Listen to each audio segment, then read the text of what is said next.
어떤 가정에서 아내가 남편에게 물었습니다. 여보, 나처럼 예쁜데 살림까지 잘하는 사람을 사자성어로 뭐라고 한다? 내심 금상첨화를 기대했습니다. 남편은 대답했습니다. 자화자찬? 아니 그거 말고. 남편이 또 대답했어요. 그럼 과대망상? 이제 아내가 슬슬 화가 올라왔어요. 답답하다는 듯이 이야기합니다. 그거 있잖아, 금자로 시작하는 거. 그러자 남편이 이제야 알겠다는 듯 무릎을 치며 대답했습니다. 금시초문.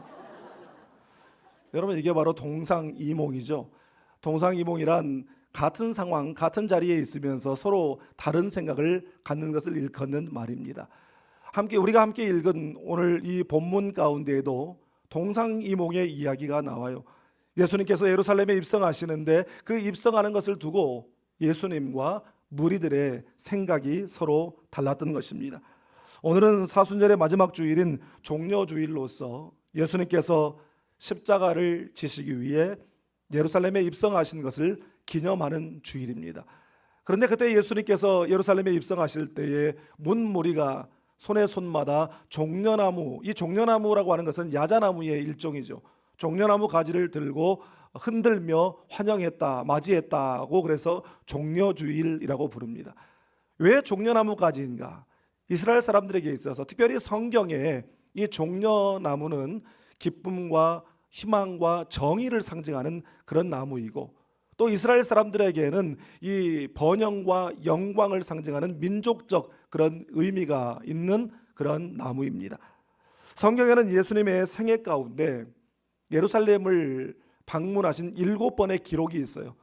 한 번은 유아기 때, 아기 때 정결례를 위해서 방문하셨고, 또 한 번은 12살 때 절기를 지키기 위해 부모들과 함께 방문하셨고, 나머지 5번은 공생의 기간 중에 방문하신 것이었습니다.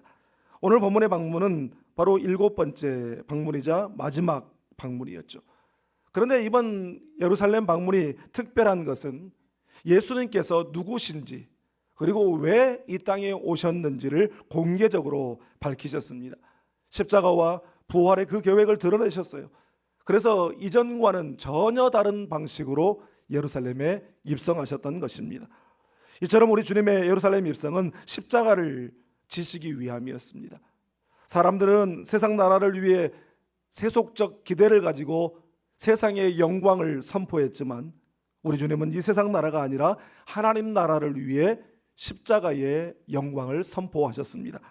오늘 말씀을 통해서 죄악의 사슬에 얽매였던 우리를 자유케 하시고 구원하신 우리 주님이야말로 우리의 왕이심을 우리가 고백하고, 그 고난의 십자가로 이루신 죄 용서와 화평의 은혜에 감사하며, 우리 또한 이제 십자가의 용서와 화해와 화평을 실천하며 살기를 주님의 이름으로 축복합니다.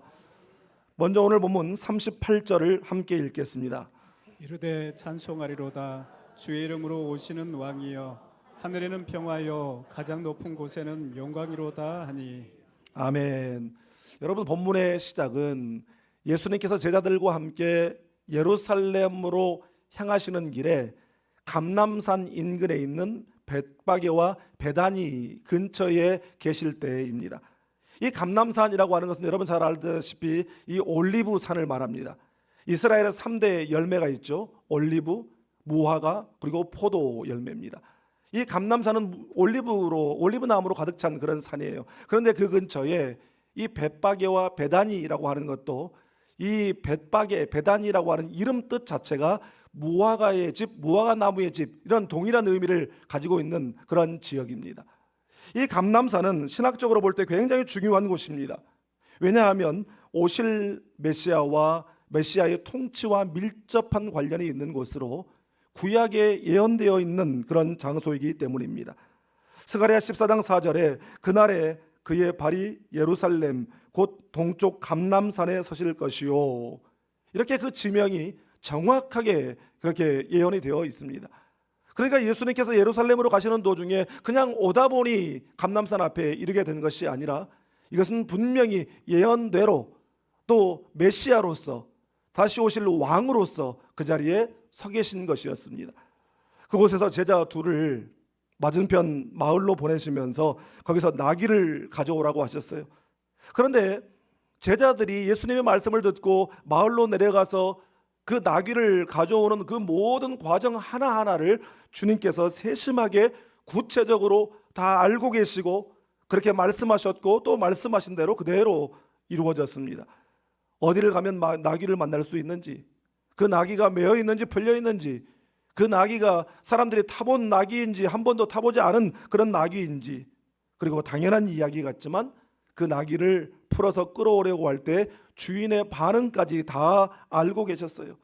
그러면 그때 주가 쓰시겠다 하라, 그러면 내어줄 것이다.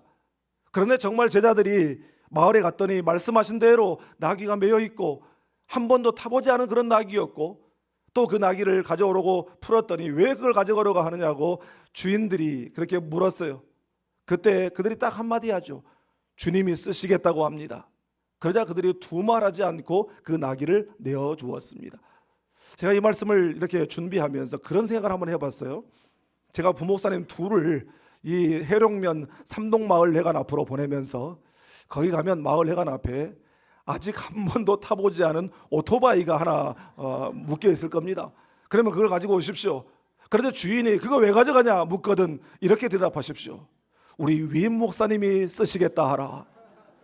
여러분, 그렇게 말하면 순순히 내어줄 사람이 어디 있어요? 2부 예배 끝나고 어떤 분이 제 손을 잡고 너무 기뻐하면서 그러는 거예요.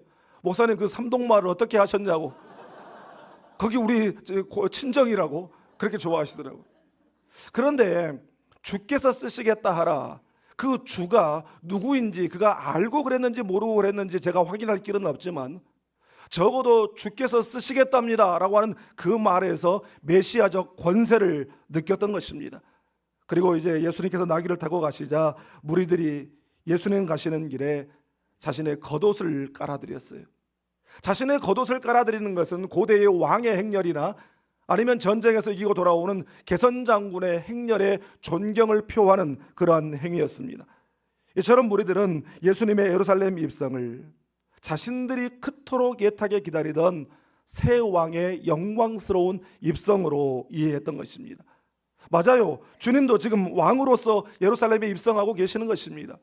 그런데 왕에 대한 관점이 서로 달랐어요. 무리들이 기대하고 환호하고 찬송하는 왕은 어떤 왕입니까? 로마의 압제로부터 해방시켜줄 왕, 바로 정치적 메시아로서의 왕을 그들은 기다렸던 것입니다. 그래서 동일 장면의 기록인 마태복음 21장 9절에서 이렇게 말씀합니다. 이 말씀 함께 읽겠습니다. 앞에서 가고 뒤에서 따르는 무리가 소리 높여 이르되 호산나 다윗의 자손이여 찬송하리로다. 주의 이름으로 오시는 이여 가장 높은 곳에서 호산나 하더라. 아멘. 다윗의 자손이 오셔서 이스라엘 역사 가운데 가장 강성한 시대였던 이 다윗 왕과 다윗 왕국을 다시 일으켜서 로마의 압제로부터 그들을 구원하고 이제는 더 이상 외세의 침략을 받지 않는 군사강국, 그리고 더 이상 먹고 살 염려를 하지 않는 그런 부강한 나라, 평화로운 나라를 만들어주기를 그들은 바랬습니다. 그런데 주님의 생각은 달랐죠. 사람들의 생각은 로마의 압제로부터 자신들을 구원해 줄 왕을 기다렸지만 예수님은 죄악의 압제로부터 그들을 구원할 그런 메시아가 되셨던 것입니다. 로마 정권을 뒤엎고 새로운 나라를 세우는 그런 정복자로서의 왕이 아니라 평화의 왕으로, 하나님과 사람 사이를 화해시키는 그런 왕으로, 우리의 구원자로 이 땅에 오신 줄 믿습니다. 그래서 세상 나라 왕들처럼 백마를 타지 않고 나귀를 타셨어요. 예수님께서 그날 나귀를 타고 예루살렘에 입성하시는 것이 이미 그전 500년 전 선지자의 예언의 기록이 되어 있었습니다. 스가랴 9장 9절 말씀도 우리 함께 읽겠습니다. 시온에 따라 크게 기뻐할지어다. 예루살렘에 따라 즐거이 부를지어다. 보라, 내 왕이 내게 임하시나니 그는 공의로우시며 구원을 베푸시며 겸손하여서 나귀를 타시나니 나귀의 작은 것 곧 나귀 새끼니라. 아멘. 여러분 보십시오. 분명히 예수님께서 왕으로 오실 것이다 그랬어요. 그런데 그 왕이 나귀를 타실 것이다 그랬는데 왜 나귀를 타느냐? 그가 겸손한 왕이시기 때문이라는 것입니다. 지난 주간에 말씀을 준비하다가 뉴스를 듣는데요, 이 말씀과 관련된 그런 뉴스가 하나 재미난 뉴스가 하나 나오더라고요. MBC 라디오 방송 중에 이 배철수 씨가 진행하는 그런 프로그램이 있나 봐요. 그런데 거기서 DJ 배철수 씨가 이런 말을 했습니다. 현대인들에게 새로운 난치병이 하나 있는데 그 병이 난가병이라는 것입니다. 그러면서 이렇게 말했어요. 이 병은 보통 사람들에게는 잘 나타나지 않고 객관적 자기 평가를 잘 못하는 사람들에게서 자주 발병합니다. 빈자리를 놓고 여기저기서 저 자리에 적임자가 난가? 헛꿈을 꾸는 자들이 보입니다. 난가병을 예방하기 위해선 자기 성찰을 잘해야 합니다. 여러분, 이 이야기를 들으면서 혹시 내 얘기인가? 라는 생각이 드는 분이 있습니까? 저 자리에 적임자가 난가? 이 일은 나 아니면 못한다라고 하는 착각도 여러분 여기에 포함되는 것이죠. 저는 그 뉴스를 들으면서 오늘 말씀에 비추어서 그런 생각이 들었어요. 우리의 기성세대가, 우리 리더십들이 정말 자꾸 이것을 내려놓는 연습을 해야 되겠구나. 그래야 교회 공동체도 나라 공동체도 건강하고 희망이 있겠구나, 이런 생각을 하게 되었습니다. 여러분, 우스갯소리지만 예수님을 향하여 호산나 호산나, 호산나라고 하는 말은 우리를 구원하소서라고 하는 뜻이거든요. 예수님께서 나귀를 타고 가시는데 호산나 호산나 무리가 외쳤어요. 그런데 그 소리를 듣고 나귀가 난가? 나한테 보내는 환호인가? 내가 또 막 나서서 구원해주고 막 그래야 되나? 이런 생각을 했다고 한다면 여러분, 이건 얼마나 웃기는 이야기입니까? 사랑하는 여러분, 우리 주님이 나귀를 타고 겸손의 왕, 평화의 왕으로 입성하신 것을 묵상하면서 우리도 우리 주님의 온유와 겸손의 성품을 배우고 실천할 수 있기를 주님의 이름으로 축복합니다. 다음으로 본문 41절과 2절을 함께 읽겠습니다. 가까이 오사 성을 보시고 우시며 이르시되 너도 오늘 평화에 관한 일을 알았더라면 좋을 뻔하였거니와 지금 내 눈에 숨겨졌도다. 아멘. 예루살렘의 입성을 바라보면서 무리들, 백성들은 드디어 민족적 구원자가 나타나셨구나, 그러면서 모두가 다 흥분해 있었어요. 제자들 입장에서는 민족 구원이고 뭐고 이걸 떠나서 우리 예수님이 사람들에게 이렇게 인기가 좋구나 하는 생각에 그냥 막 흥분이 되고 들떠 있었습니다. 덩달아서 그렇게 신이 나 있어서 분위기에 도취되어 있었어요. 메시아로 오신 예수님께서 고난을 당하셔야만 한다는 것을 그들은 전혀 모르고 있었던 것입니다. 사실 예수님께서 지금 예루살렘에 입성하시기 전 3번씩이나 제자들 앞에서 예루살렘에 가게 될 것이다, 그러면 내가 체포되어 고난당하게 될 것이고 마침내 죽게 될 것이다, 그러나 3일 만에 살아나리라, 이 말씀을 3번씩이나 하셨는데도 그들은 예수님의 이 말을 새겨듣질 않았어요. 전혀 이해할 수가 없었습니다. 알아듣지를 못했습니다. 그래서 사람들은 예수님의 그 입성을 바라보면서 축제의 노래를 불렀지만 예수님은 예루살렘 성을 바라보시면서 우셨어요. 아직도 자신의 죄를 깨닫지 못하고 죄악 가운데 있는 그 백성들의 영혼이 불쌍해서 그들의 영적 상태를 보시면서 우셨습니다. 너도 오늘 평화에 관한 일을 알았더라면 좋을 뻔하였거니와 지금 내 눈에 숨겨졌도다. 이 평화에 관한 일이란 무엇일까요? 오늘 보면 38절에 무리들이 예수님을 향해 불렀던 찬양의 내용 가운데 하늘에는 평화요 가장 높은 곳에서는 영광이로다. 여러분, 이런 내용이 있는데 어디서 많이 들어본 가사의 내용이죠. 예수님 탄생하실 때 그 밤에 천군 천사가 불렀던 노래, 지극히 높은 곳에서는 하나님께 영광이요 땅에서는 하나님이 기뻐하신 사람들 중에 평화로다. 여러분, 그때는 분명히 하늘엔 영광, 땅에는 평화였어요. 그런데 오늘 38절 말씀에는 하늘에는 평화, 지극히 높은 곳에서는 영광이라고 말씀하고 있습니다. 예수님이 이 땅에 탄생하신 것이 이 땅에 평화가 된다는 것은 우리가 다 알고 있죠. 그런데 예수님이 예루살렘에 입성하시는 것이 왜 하늘에 평화가 되고 지극히 높은 곳에 영광이 될까요? 여러분, 그것이 무슨 의미냐면 죄로 인해 하나님과 원수되었던 인간이 예수 그리스도의 그 속죄의 죽음을 통해 하나님과 인간 사이에 화목이 이루어지고 평화가 선포되었다, 이런 뜻입니다. 십자가 때문에 하늘에서부터 온 우주 가운데 평화가 선포된 줄 믿습니다. 십자가를 지시러 예루살렘에 올라가시는 예수님의 그 장면을 우리가 생각하면서 우리가 마음에 생각해야 될, 우리가 마음에 새겨야 할 메시지는 무엇일까요? 오늘 본문과 동일한 사건을 기록하고 있는 요한복음 12장에서 주님이 이렇게 말씀하셨습니다. 내가 진실로 진실로 너희에게 이르노니 한 알의 밀이 땅에 떨어져 죽지 아니하면 한 알 그대로 있고 죽으면 많은 열매를 맺느니라. 예수님께서 십자가에 죽지 않으시면 열매는 없습니다. 그러나 예수님께서 십자가에서 죽으시면 많은 생명의 열매가 맺히게 된다는 것입니다. 여러분, 이 말씀을 우리에게 적용하면 무슨 말씀입니까? 우리가 죽어야 한다는 것이죠. 진정으로 가정이 살아나기를 원한다면, 깨어져 있는 가정 안에 부부관계가 살아나고 부모 자식 간의 관계가 회복되기를 원한다면, 교회가 살아나고 오늘날 이 나라가 살아나기를 원한다면 우리가 한 알의 밀알되어 죽어져야 한다는 것입니다. 그래야 가정이 살아나고, 그래야 관계가 회복되고, 그래야 교회가 살아나고, 그래야 이 나라가 살아나기 때문입니다. 사랑하는 여러분, 왕이신 주님이 우리를 위하여, 나를 위하여 한 알의 밀알 되셔서 죽으심으로 우리가 하나님께 용서받고 화해가 되어 평화를 누리게 되었습니다. 혹시 가정 안에서, 직장 안에서, 사랑의 공동체라 말하는 심지어 이 교회 공동체 안에서까지 관계의 문제 때문에 응어리진 감정의 문제를 가지고 있는 분이 있습니까? 관계의 평화, 아니 더 나아가 영혼의 평화는 십자가의 은혜를 아는 주님의 제자인 내가 한 알의 밀알되어 죽어질 때 그 평화는 임하게 되는 줄 믿습니다. 프랑스에서 오랫동안 목회와 선교 활동을 하셨던 성원영 목사님이 쓴 우리가 위그노다라고 하는 이 책에 프랑스의 16세기에서부터 18세기에 있었던 개혁교회 프로테스탄트들인 위그노에 대한 이야기가 나옵니다. 프랑스에 가면 프랑스 남부에 광야 박물관이 있다고 그래요.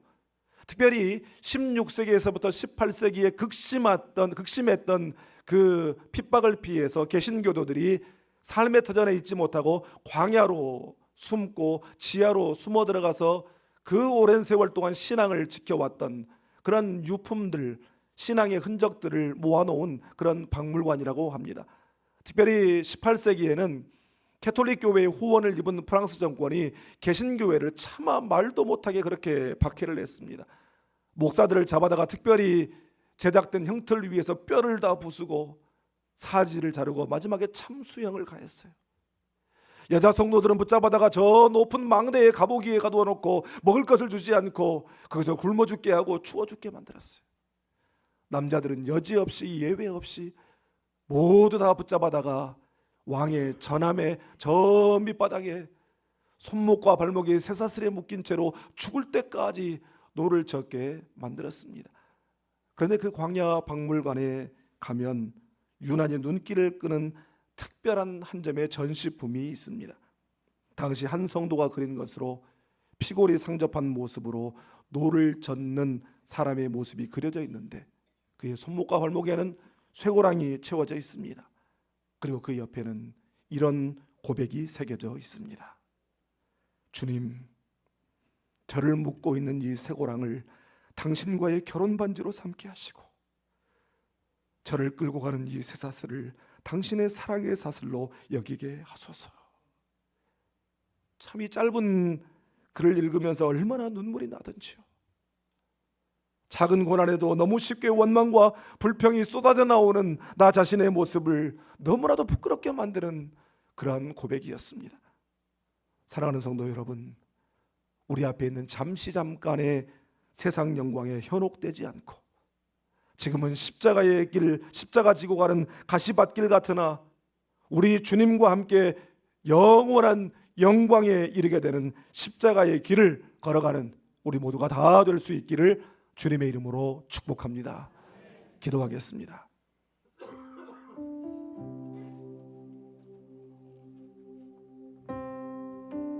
우리는 주님의 십자가 때문에 구원받았고 십자가 때문에 자유케 되었으며 그 십자가 때문에 은혜와 평강을 누리며 살고 있습니다. 그럼에도 불구하고 우리는 자기 십자가를 지고 나를 따르라 하신 주님의 그 말씀을 너무 가볍게 여기고 아무도 십자가를 지려고 하지 않습니다. No cross, no crown. 십자가 없이는 영광도 없다는 것을 머리로는 너무나 잘 알고 있는데 영광은 바라면서도 십자가는 외면합니다.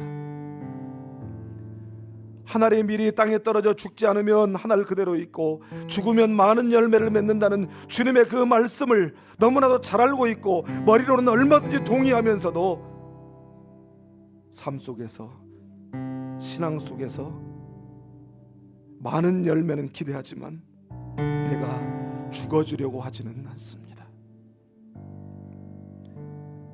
작은 고난만 와도 왜 나만 겪는 고난이냐고, 왜 맨날 나만 이런 어려움이 오냐고 원망하고 불평했지, 그것이 주님과 함께 짊어져야 될 십자가라고는 한 번도 생각하지 못했습니다. 이 시간 주신 말씀 앞에서 우리가 기도할 때에 왕이신 주님이 우리 앞에서 온유와 겸손을 보이셨는데 주님, 나 같은 것이 뭐라고 교만하고, 나 같은 것이 뭐라고 고개를 쳐들고, 나 같은 것이 뭐라고 인정받지 못하면 마음이 상하고 감정을 드러냈습니다. 주님 용서해 주옵소서. 주님의 그 온유와 겸손의 십자가 지고 따라가게 해 주옵소서. 관계 안에 감정의 문제 십자가의 용서로 풀게 하시고 십자가의 그 사랑으로 화해와 화평을 이루며 생명을 선포하게 해 주옵소서. 세상에 알량한 그런 영광에 현혹되지 않게 하시고 주님과 함께 영원한 기쁨에 참여할 십자가의 길 걷게 해 주시옵소서. 우리 함께 기도합시다. 사랑의 아버지 하나님, 오늘 말씀을 통해 자기 십자가를 지고 나를 따라오너라 말씀하신 주님의 그 말씀을 다시 한번 마음에 새깁니다. 주님을 우리의 주님이라고 부르면서도 주님의 왕되심을 인정하지 못하였고, 십자가의 은혜로 구원받았다고 말하면서도 십자가 지고 주님을 따라가지 못했습니다. 주님, 오늘 주신 귀한 말씀 마음에 새기고 겸손과 온유로 자기 십자가 지고 주님 따르게 하여 주옵소서. 아직도 풀지 못한 응어리진 감정의 문제가 있거든 십자가의 사랑으로 용서하게 하시고, 십자가의 사랑으로 풀게 하시고, 십자가의 사랑으로 화해하게 하시고, 십자가의 사랑으로 평화와 생명을 선포하게 하여 주옵소서. 그래야 우리 가정이 살아나게 하시고, 이 사회가 살아나게 하시고, 이 나라가 살아나게 하여 주시옵소서. 예수님의 이름으로 축복하며 기도드립니다. 아멘.